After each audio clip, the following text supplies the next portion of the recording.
నమస్తే, నేను Keshav. Welcome to Suman TV. Andhra Pradesh రాజధాని అమరావతి పనుల్లో వేగం ఎంతవరకు వచ్చింది? మున్సిపల్ శాఖ మంత్రి నారాయణ పర్యటన తర్వాత ఆయన చేసినటువంటి వ్యాఖ్యలు, అలానే నిర్మాణానికి సంబంధించి ఇచ్చిన టార్గెట్స్ రీచ్ అవడంలో కాంట్రాక్ట్ సంస్థలు దానికి సంసిద్ధంగా ఉన్నాయా లేదా? మరోవైపు రెండో దశ ల్యాండ్ పూలింగ్కి రాష్ట్ర ప్రభుత్వం సన్నద్ధమవుతుందనేటువంటి ప్రచారం చాలా జోరుగా వినిపిస్తుంది.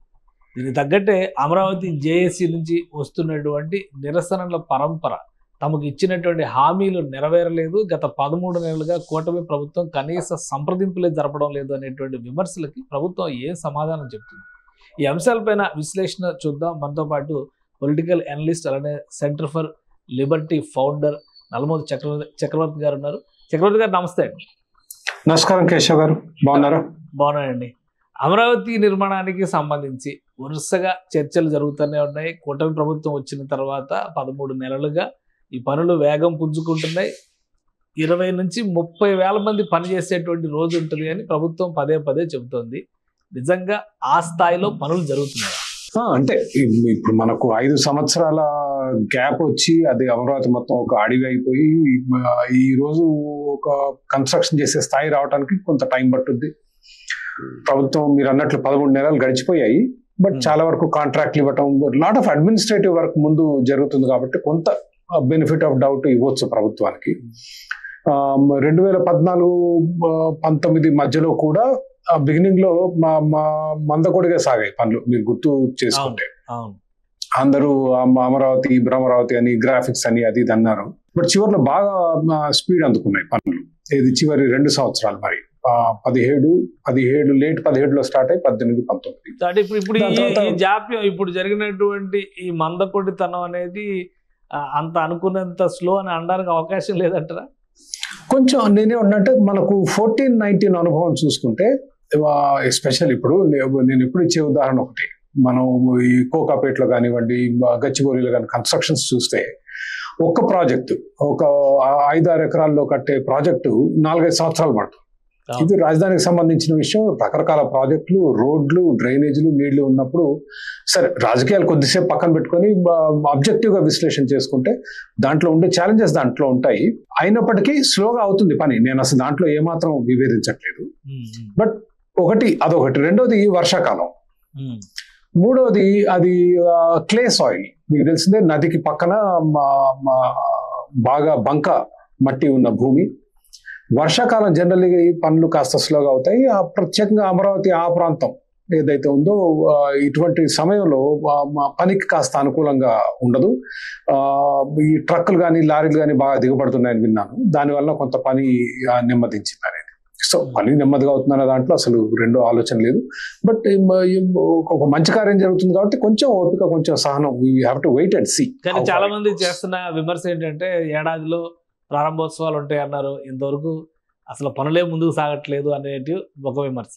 రెండో వైపు నుంచి చూస్తే రెండో దశ ల్యాండ్ పూలింగ్ అనేటువంటి అంశం చర్చకి రావడం, దానికి క్యాబినెట్లో డిస్కస్ చేయడం, ఎట్టి పరిస్థితులు వెనక్కి తగ్గడం లేదనే సంకేతాలు ఇవ్వడం, దీనిపైన కూడా వ్యతిరేకత వస్తుంది. ఈ 2 అంశాలను బేరీజ్ వేసి చూస్తే ఏం చెప్తారు మీరు? విశ్లేషణ ఏం చేస్తారు?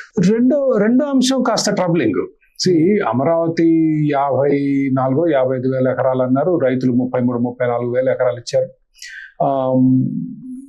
ఈ పని కాకుండా మళ్ళీ ఇంకో ఎక్స్పాన్షన్కి వెళ్ళటం.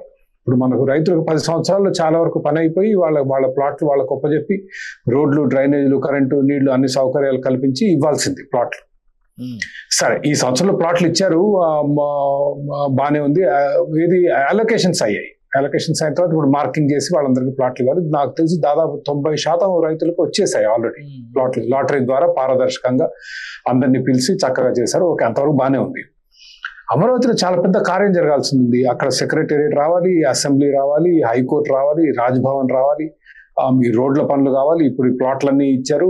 దాంతోపాటు కొంత ఇండస్ట్రీస్ కి, విద్యా సంస్థలకు భూములు ఇచ్చారు, బిట్స్ కానివ్వండి, ఇతర సంస్థలకు కానివ్వండి.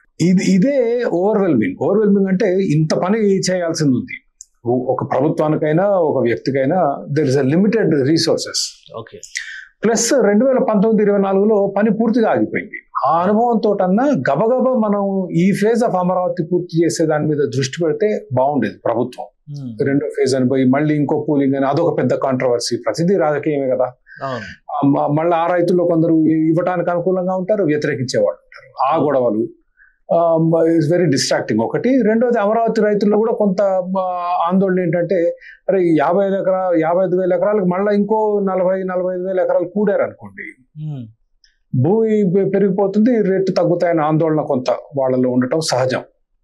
అంటే ఇది కూడా వ్యూహాత్మకంగా రాష్ట్ర ప్రభుత్వం తీసుకున్న నిర్ణయం అని అనుకోవాలా? ఎందుకంటే అమరావతిలో పనులు మొదలవగానే రియల్ ఎస్టేట్ ఆకాశాన్ని అంటేస్తుంది అనేటువంటి ఒక ఆందోళన ఉంది. ఇంకోవైపు ఒక ఆనందోత్సవాలు కూడా ఉన్నాయి. ఎందుకంటే ఈ 5 ఏళ్ళు మార్కెట్ డౌన్ అయిపోయింది కాబట్టి అక్కడ పోగొట్టుకుంది ఇప్పుడు సంపాదించుకుంటాం అనే ఆశ రియల్ ఎస్టేట్ వ్యాపారంలో కూడా ఉండొచ్చు. సో ఈ ల్యాండ్ పూలింగ్ అనేది ఒక వ్యూహంలో భాగంగా వస్తున్నటువంటి ప్రచారం అనుకోవాలా, లేదా సీరియస్గా ప్రభుత్వం మరింత విస్తరణ అనేటువంటి ప్రణాళికతో ముందుకెళ్తుంది? వ్యూహంలో భాగమే. వ్యూహం సరైన వ్యూహం అన్నది ప్రశ్న. అది ఆషామాషిగా చేసింది కాదుగా. ప్రజల్లో పెట్టినప్పుడు గ్రామాలకు పోయి రైతులతో మాట్లాడి భూ సమీకరణ ప్రయత్నాలు చేస్తున్నారు ఆల్రెడీ. కొన్ని గ్రామాలకు వెళ్ళటం జరిగింది, అధికారులు రైతులతో మాట్లాడటం జరిగింది. అయితే ఇందులో ఒకటే ఏంటంటే, ఒక మాట మనకు వినిపించేది ఏంటంటే, రైతులు ఇవ్వటానికి అనుకూలంగా ఉన్నారు. ఇప్పుడు ఎక్కడైనా ఇప్పుడు మనం కరేడు చూసుకున్నాం అనుకోండి, రైతులు వ్యతిరేకించారు. చాలా భూ సమీకరణలో రైతులు ఎదురు తిరిగి మేము భూములు ఇవ్వమని నిరాకరిస్తారు. అట్లాంటి వ్యవస్థ, అట్లాంటి సమస్యలు ఉన్నప్పుడు భూ సమీకరణ కష్టం. రైతులు స్వచ్ఛందంగా ముందుకు వస్తే నాలాంటి వాళ్ళు కూడా విమర్శించడానికి కొంచెం మన వాదన బలహీనపడుతుంది. సో రైతులు స్వచ్ఛంద అంటే రైతులు 100% ఎప్పుడూ రారు. 80-90% వచ్చిందంటే ఆ వాదనకి శక్తి పోతుంది, ఏది ఎదిరించే వాదనకి. సో నేను చెప్పేదల్లా రైతులు స్వచ్ఛందంగా ఇస్తే నేను పెద్దగా అభ్యంతరం చెప్పను. కాకపోతే మొదటి ఫేజ్ పూర్తి చేయాలి. ఇప్పుడు 10 సంవత్సరాలు గడిచిపోయాయి, ప్రజల్లో ఆందోళన ఉంది. మళ్ళీ ఇంకో 13 నెలలు గడిచిపోయి మీరు అన్నట్లు బిగినింగ్ లో ఇంకా 4 ఏళ్ళు కూడా లేదు మళ్ళీ ఎన్నికలకి. మళ్ళీ నూతన ప్రభుత్వం వచ్చి మళ్ళీ ఏం కూడా వద్దన్న ఆందోళన ప్రజల్లో ఉండటం సహజం కదా. రైట్. కానీ ఇంకొక విషయం అంటే, ఇప్పుడు ఆల్రెడీ కొంతమంది అమరావతి జేఏసీ రైతులు లేదా అమరావతి జేఏసీ ఉద్యమకారులు ఇండైరెక్ట్గా మాట్లాడిన వాళ్ళు కూడా ఇప్పుడు డైరెక్ట్గానే మాట్లాడేస్తున్నారు. 13 నెలలు అయింది, కనీసం మాకు అపాయింట్మెంట్లు కూడా ఇవ్వట్లేదు, ప్రభుత్వం ఎల్పిఎస్ లేఅవుట్లు డెవలప్ చేయకుండా కేవలం గవర్నమెంట్ కాంప్లెక్స్ ఏరియాల పైన మాత్రమే ఫోకస్ పెడుతుంది అంటున్నారు. సో ఇది నిజమేనా? దీనివల్ల జరిగేటువంటి నష్టం ఏంటి అసలు? నష్టం రైతులకు ఉండే ఆందోళన కానీ, రైతుల ఇంట్రెస్ట్ ఈజ్ వన్ థింగ్, ప్రభుత్వం ఫోకస్ ఈజ్ ఇంకో విషయం. ప్రభుత్వ కార్యాలయాలు, ఎంప్లాయీ క్వార్టర్స్, జడ్జీల క్వార్టర్లు ఇవి నిర్మించడానికి బాగా ముందుకెళ్తోంది. రైతులకు ప్లాట్లు ఇచ్చారు కదా, రైతులకు ఏమనిపించింది, మాకు రోడ్లేసి ఇచ్చేస్తే మా ప్లాట్లు మాకు ఐడెంటిఫై చేసి, ప్లాట్లు ఇచ్చారు కరెక్టే, మళ్ళీ GPS తోటి కొలిచి కరెక్ట్ గా మార్క్ చేసి రోడ్లేసి ఇచ్చేస్తే వాళ్ళు కాంపౌండ్ వాళ్ళు కట్టుకోవటం, అమ్మకాలు అన్ని. ఇప్పటికైనా అమ్మకాలు నడుస్తున్నాయి, ఇంకా అమ్మకాలు బాగా ఊపందుకుంటాయి. సో రైతులకు కావాల్సింది అది. కొంత అక్కడ అసలు ఏం చేయాలి సార్? ఇప్పుడు రైతులకి ఇచ్చేటువంటి ప్లాట్లు, లేదా ఎవరైతే భూ వితరణ చేసినటువంటి వాళ్ళు ఉన్నారో వాళ్ళకి ఇచ్చేటువంటి ప్లాట్లు, ప్లస్ గవర్నమెంట్ ఒక మాస్టర్ ప్లాన్ రూపొందించారు కదా. ఇప్పుడు ఏది చేసినా కానీ మాస్టర్ ప్లాన్ అమలు చేయడమే ఒక టార్గెట్ అని చెప్పని హైకోర్టు చెప్పింది. ఇప్పుడు అదే అమలు చేస్తున్నామని చెప్పని చంద్రబాబు నాయుడు గారు కూడా చెప్తున్నారు. సో ఈ మాస్టర్ ప్లాన్ అమలు చేసేటప్పుడు అన్ని చోట్ల ఒకే రీతిన అభివృద్ధి చేసేటువంటి ప్రయత్నాలు జరగడం లేదా? ఇప్పుడు ఈరోజు ఆలూరు శ్రీనివాసరావు గారని ఒక ఆయన రైతు మాట్లాడారు. ఆయన అమరావతి జేఏసీలో కీలక పాత్ర పోషించినటువంటి వ్యక్తి, నాయకుడు. అసలు మాతో సంప్రదింపులే జరపలేదు అంటున్నాడు ఆయన. సో వాళ్ళ ఆందోళనల్ని ప్రభుత్వం అర్థం చేసుకోవడంలో విఫలమైందా? సో నేను చూశానండి ఆ ఇంటర్వ్యూ. మంత్రి గారు కలవటానికి అపాయింట్మెంట్ ఇవ్వట్లేదు అనేది ఆయన చెప్పడం జరిగింది. బట్ అదే వీడియోలో ఆయన ముఖ్యమంత్రి గారితో మాట్లాడినట్లు కూడా చెప్పారు. కాబట్టి విల్ హ్యావ్ టు సీ నేనేమంటున్నానంటే, ఒక పక్క రైతులకు ఉండే ఆసక్తి, వాళ్ళ ఆందోళన, వాళ్ళ ఇంట్రెస్ట్ ఒక పక్క ఉంది, ఇంకో పక్క ప్రభుత్వం చేయాల్సిన కార్యాలు ఉన్నాయి. రైతులకు నేను చెప్పినట్లు కావాల్సింది ఏంటంటే, ప్లాట్ల అలొకేషన్ అయిపోయింది. ఒక 2% రైతులు చేయలేదు, 98% అయిందంటున్నారు. సార్ 99-90% అయింది అనుకున్నాం. వాళ్ళకి కావాల్సింది ఇప్పుడు ఏంటంటే, రైతులకు అర్జెంటుగా రోడ్లు, డ్రైనేజీలు అన్నేసి మాకు ఇచ్చేయచ్చు కదా ప్లాట్లు అన్నట్లు వాళ్ళకు ఉంటుంది. అందుట్లో నేనేం తప్పు పట్టట్లేదు. ప్రభుత్వానికి దాంతో పాటు ఇతర మౌలిక సదుపాయాల సృష్టి మీద కూడా దృష్టి పెట్టాలి. మళ్ళీ లేకపోతే ఏమంటారు, సెక్రటేరియట్ కాలేదు, అసెంబ్లీ కాలేదు, హైకోర్టు కాలేదు, అంత గ్రాఫిక్స్ మళ్ళీ మొదలు పెడతారు. So there are competing priorities. But I think it will go on. మనం అన్నది అది బిగినింగ్ లో కేశవ్ గారు, కాస్త సహనం, అందరం కాస్త ఓపిక బట్టి సహనం ఉంటే బాగుంటుంది. But one good thing is, plots ఇచ్చారండి. ఇవ్వకపోతే అనుకోవచ్చు, ప్లాట్స్ ఇచ్చారు, ఐడెంటిఫికేషన్ అలొకేషన్ జరిగింది. That is a very big step కదా, దానికి మనందరం సంతోషం. 10 ఏళ్ళుగా జరగలేదుగా, జరిగింది. బట్ అంతకంటే ఆందోళనకరమైన విషయం ఏంటంటే దీని మీద దృష్టి పెట్టకుండా మళ్ళీ సెకండ్ ఫేజ్ అని మళ్ళీ ఈ గొడవలు ఏంటి అనేది అర్థం. ఇప్పుడు 55,000 ఎకరాల్లో కట్టే అమరావతి కెపాసిటీ మరి మీరు చెక్ చేశారో లేదో 35 లక్షల జనాభా జీవించడానికి సరిపోతుంది అన్నారు అంచనాలు. ఈ 35 లక్షలు ఎప్పుడు నిండాలి, మళ్ళీ అది ఎప్పుడు రావాలి? ఈ అమరావతిలోనే మీకు 9 సిటీలు ఉన్నాయి. అమరావతిలో గవర్నమెంట్ సిటీ ఉంది, జస్టిస్ సిటీ ఉంది, ఫైనాన్స్ సిటీ ఉంది, నాలెడ్జ్ సిటీ ఉంది, హెల్త్ సిటీ ఉంది, స్పోర్ట్స్ సిటీ ఉంది, electronic city, media city, tourism city. 9 నగరాలు. 9 నగరాలకు కూడా శుభ్రంగా మ్యాప్లు వేశారు. ఒక్కొక్క నగరానికి ఎంత భూమి సేకరిస్తామని రాశారు. దీంట్లో నేను చూసే దాంట్లో మా స్పోర్ట్స్ సిటీకి 1640 హెక్టార్లు, అంటే దాదాపు 3500 మరి 4000 ఎకరాలు. హెక్టారు దాదాపు 2.5 ఎకరాలు అనుకుంటా. అంటే 3500 ఎకరాలు కేటాయించారు. ఏది ఈ 55,000 ఎకరాల్లో. స్పోర్ట్స్ సిటీకి 1640 హెక్టార్లను ఉంది నేను ఇప్పుడు చూసింది. మీ ఇంటర్వ్యూ కొరకని నేను గబుక్కున చెక్ చేస్తే ఉంది.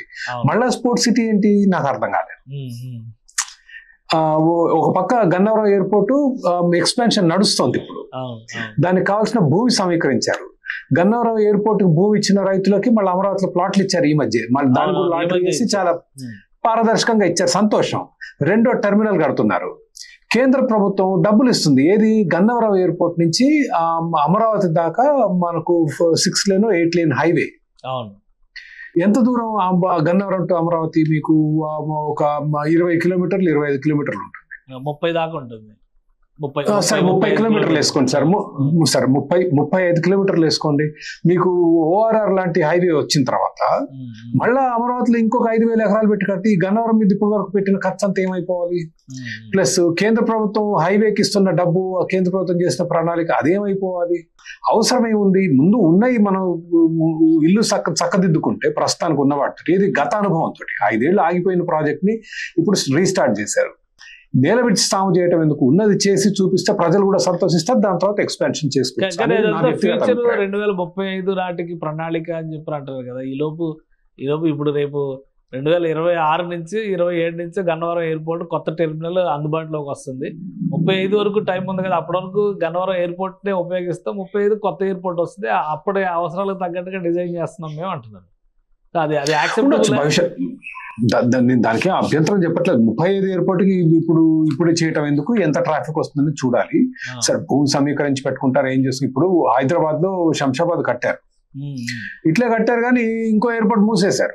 ఇవాళ హైదరాబాద్ లో 2 ఎయిర్పోర్ట్లు ఉంటే బ్రహ్మాండంగా ఉండేది. మన బేగంపేట ఎయిర్పోర్ట్ డొమెస్టిక్ ట్రాఫిక్ కి ఉండేది, అవతల ఎయిర్పోర్ట్ ఇంటర్నేషనల్ ట్రాఫిక్ ఉండేది. 35లో మాత్రం మీకు గన్నవరంలో ఏం తగ్గిందంటున్నాను. ఇవాళ నేను చిన్న వీడియో చేశాను ముందు ఈ మధ్య. 680 ఎకరాల్లో లగ్వాడ ఎయిర్పోర్ట్ లో 3.5 లక్షల ల్యాండింగ్లు జరుగుతున్నాయి. మనకి ఇవాళ గన్నవరంలో 1400 ఎకరాలు ఉంది. కావాలంటే ఇంకో 500 ఎకరాలు కూడా సమీకరించవచ్చు రోడ్డుకి అవతల పక్క. ఉన్నదాన్ని అభివృద్ధి చేసుకుంటాం, కానీ మళ్ళా కొత్తవి కట్టి మళ్ళీ తీసిపోయి ఎవరికి ఇంకో కంపెనీకి ఎవరికో చెప్తారు, అంతే, అక్కడతో అయిపోద్ది దాని కథ. శంషాబాద్ ఎయిర్పోర్ట్ తీసుకుంటే కూడా శంషాబాద్ ఎయిర్పోర్ట్ లో ఇవాళ 4,000-5,000 ఎకరాలన్నీ సమీకరించింది. 5,000 ఎకరాలు, దాంట్లో 2,000 ఎకరాలే వాడుతున్నారు ఈ రోజు ఎయిర్పోర్ట్ కి. 3,000 ఎకరాలు ఇన్ని సంవత్సరాల తర్వాత కూడా ఖాళీగానే ఉంది. కాబట్టి మీకు భూమి సమస్య లేదు అక్కడ. మీకు కట్టాల్సింది ఇన్ఫ్రాస్ట్రక్చర్, టెర్మినల్స్ కావాలి, గేట్లు కావాలి, ఇతర ఇన్ఫ్రాస్ట్రక్చర్ కావాలి, కానీ మీకు భూమి కొరకు పెద్ద సమస్య లేదు అక్కడ. ప్లస్ ఈ వేర్ హౌస్లు కావాలంటారు. ఏది ఇప్పుడు మనకు శంషాబాద్ ఎయిర్పోర్ట్ దగ్గర అమెజాన్ పెద్ద పెద్ద లాజిస్టిక్స్ కావాలంటారు. లాజిస్టిక్స్ భూమి కొనుక్కోమనండి. ప్రభుత్వం 1,000 ఎకరాలు సమీకరించి ఒట్టి పుంజానికి వాళ్ళ కట్టబెట్టడం కన్నా ఏముంది? ఎయిర్పోర్ట్ మీకు 14-15 ఎకరాలు ఎయిర్పోర్ట్ ఉంది, దాని పక్కన శుభ్రంగా భూమి కొనుక్కోండి, రైతులు కూడా బాగుపడతారు కదా. లాజిస్టిక్స్ అంటే ఒక కంపెనీకి ఎంత కావాల్సి వస్తుంది సార్? 100 ఎకరాలు 200 ఎకరాలు, సరే 200 ఎకరాలు కావాలి, సమీకరించి ఇవ్వండి. ఇవాళ కారెడ్లో ఇస్తున్నారుగా 1,000 ఎకరాలు ప్రభుత్వం సమీకరించి కంపెనీ తోటి డబ్బులు ఇప్పించి భూములు ఇప్పిస్తున్నారు. ఇంత టెన్షన్స్ ఉన్నప్పటికీ కూడా నారాయణ గారు ఈ కన్స్ట్రక్షన్ లొకేషన్స్ అన్ని విజిట్ చేసి టార్గెట్ అనుకున్నటువంటి టైం కల్లా కంప్లీట్ అవుతాయి అని అంటున్నారు. సో అటు ప్రభుత్వ నిర్మాణాల ఇన్ఫ్రాస్ట్రక్చరా లేదా రైతులకు ఇచ్చేటువంటి ఎల్పిఎస్ ఇన్ఫ్రాస్ట్రక్చరా ఏది రెడీ అవుతుందని అనుకోవాలి? 2028 టార్గెట్ మేము ఖచ్చితంగా రీచ్ అవుతాం అంటారు. ఆ పాసిబిలిటీస్ ఉన్నాయా? అటు ఇటుగా రీచ్ అవుతారు అనుకుంటానులేండి. 2020 అంటే ఇంకా ఆల్మోస్ట్ 4 years ఉందిగా. ప్లస్ మనకు మన దేశంలో ఉన్న అతిపెద్ద సమస్య హ్యూమన్ రిసోర్సెస్ కాదు, క్యాపిటల్ అంటే డబ్బులు అండి. సో ప్రస్తుతానికి డబ్బులు సమీకరించారు. ఈ సంవత్సరం వచ్చే సంవత్సరం పనిచేయడానికి. దాని తర్వాత ఎట్లా సమీకరిస్తారో చూడాలి. కొంత కేంద్ర ప్రభుత్వం సహాయం చేస్తుంది. దాంతోపాటు కేంద్ర ప్రభుత్వం హైవేకి అయ్యే ఖర్చు దాదాపు 15,000 కోట్లు అనుకుంటా, పెద్ద ఖర్చే. దానికి సంబంధించిన ఖర్చు వాళ్ళే భరిస్తా ఉన్నారు, మెట్రో ఖర్చు భరిస్తా ఉన్నారు. నేనేది వీటి మీద దృష్టి పెట్టాలి ప్రభుత్వం. ఇవి చాలా పెద్ద ప్రాజెక్టులు. 15,000 అంటే $2 billion. $1 billion అంటే అంతర్జాతీయ స్థాయిలో కూడా చాలా పెద్ద స్కేల్. ప్లస్ కేంద్ర ప్రభుత్వం ఇస్తా ఉంటుంది.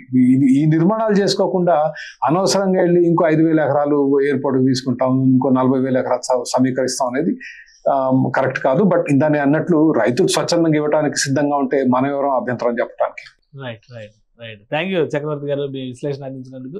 ఇది అమరావతిలో జరుగుతున్నటువంటి నిర్మాణాల తీరు, అడ్మినిస్ట్రేషన్ పరంగా జరగాల్సినటువంటి ప్రొసీజర్స్ వలన కొంత డిలే అయినట్టుగా అనిపించినప్పటికీ కూడా చివరి 2 సంవత్సరాల్లో మరింత వేగంగా నిర్మాణాలు జరగడానికి అవకాశం ఉంటుందని చక్రవర్తి గారు విశ్లేషిస్తున్నారు. అలానే రెండో దశ ల్యాండ్ పూలింగ్ పేరుతో కొత్త కన్ఫ్యూజన్స్ క్రియేట్ చేయకుండా ఉంటే కనుక అమరావతి మొదటి దశకి పూర్తి స్థాయి సమగ్ర స్వరూపాన్ని ఇచ్చిన తర్వాత రాష్ట్ర ప్రభుత్వం తదుపరి ఎక్స్పాన్షన్స్ పైన ఫోకస్ పెడితే రైతులతో పాటు అందరిలోనూ ఆత్మవిశ్వాసం పెరుగుతుందని ఆయన విశ్లేషిస్తున్నారు. ఇది స్పెషల్ డిస్కషన్. Keep watching.